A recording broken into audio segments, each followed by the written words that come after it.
This reading is for Sagittarius, Sun, Moon, Rising, Venus. Para sa update, energy update, May 1 to 15. Ayan. So, let's see the energies. General reading, so pwede kayong makarelate, pwedeng hindi. Just take what resonates. Another reminder, I will not message you or follow you para mag-offer ng services. So, mag-ingat kayo sa mga fake accounts and scammers. Kung gusto nyo ng private reading, just go to my website, mysticqueenph.com, or you can book directly sa aking calendar. Link on the description or comment section. Okay, Sag, kamusta? Ano ang energy ninyo? First half ng May 1 to 5. Okay. Uy, the star. Infinite. Marami kang opportunities. You have a lot of ideas na maaring i-apply mo na or gagawin mo na ngayong first half ng May. Infinite potentials. So, grab that opportunity. Maaring yung iba sa inyo, you are into entertainment or someone na magiging popular or a content creator. Kasi master number 33. Creator yan. Okay. Oh, wow. This is the sign, Sagittarius. Oh, follow your dreams. 'Di ba? You have the stars aligning sa energy mo ngayon. Ano man tong pangarap mo sa buhay. Kumbaga, ikaw ay mas pinapaboran ngayon. Follow your dreams. If pinanghihinaan ka ng loob, ito yung sign mo to go for it, whatever you want to achieve. Okay? You are binaback-upan ka ng universe, no? Binaback-upan ka ni God. Okay, let's see your overall energy this first half ng May.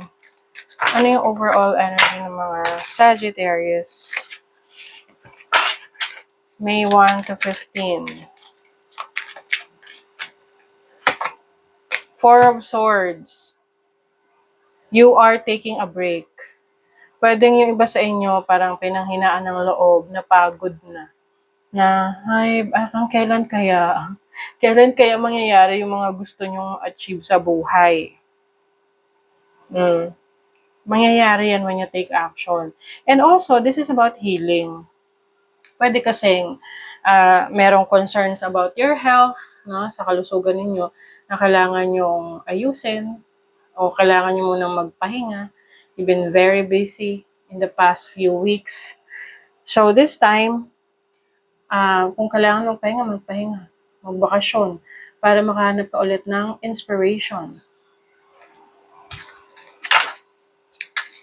Let's see your challenge. Ano yung challenge ng mga Sag? Oh, you have the Ten of Swords as your challenge. Pwede talagang meron kayong pinanggalingan na pagsubok. This is ending a situation, ending a relationship, ending a career or a project that is no longer serving you. That's why nag-heal ka ngayon. Nasa healing process ka. Okay? Now, your challenge is to let go. To finally let go yung mga toxic energy, yung mga doubts mo sa sarili mo, overthinking, because that's not going to help you. Hindi yan makakatulong sa'yo. Okay?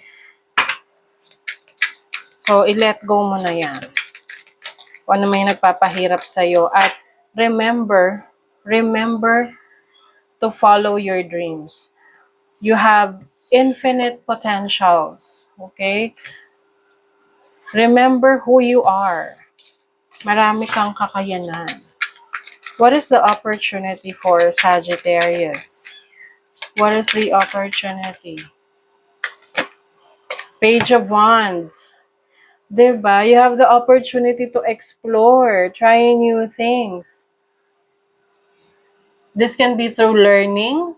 This can be through travel and journey. Mm. Your journey begins today. Ganda. Exciting to. Meron ding good news na parating sa inyo. Tell us something about the good news for Sagittarius. You have the 12th house, and then Saturn, and then Aquarius. The 12th house is about your mind, your psyche, your subconscious. I think you are finally awakening. Meron kang realization about who you really are, your power. Okay? With Aquarius energy, this is revolution. You are evolving. You are changing into a better version of yourself. Let's see your blessing. What is the blessing for Sagittarius? The Five of Swords. This is competition. So as a blessing, you are going to win. Mananalo ka sa competition na to. Pwede itong literal na competition, no? Halimbawa, may contest kang sasalihan, you're going to win. But if not, no, kung hindi naman to literal, this can be you na overcoming challenges and obstacles sa buhay mo. Mas magiging palaban ka. Mhm. Let's see your money, career, finances for Sagittarius. The King of Cups.